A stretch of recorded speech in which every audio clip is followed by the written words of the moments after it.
How to read comments on threads.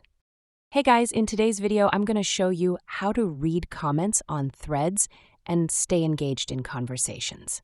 So, make sure to watch this video till the end, and let's get started. To read comments on threads, open the app and go to the post you're interested in. If a post has replies, you'll see a speech bubble icon or a number indicating the total comments.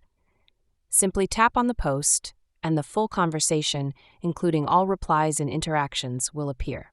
You can scroll down to read through all the comments. If there are a lot of replies, threads will automatically load more as you continue scrolling. To see if someone has replied to a specific comment, just tap on it, and it will expand to show the full thread. If you want to stay updated on a conversation, you can like, reply, or share any comment directly from the thread. This way, you'll be notified if someone responds to your comment or adds to the discussion. That's all for the video. If this tutorial helped you, don't forget to like and subscribe for more useful videos.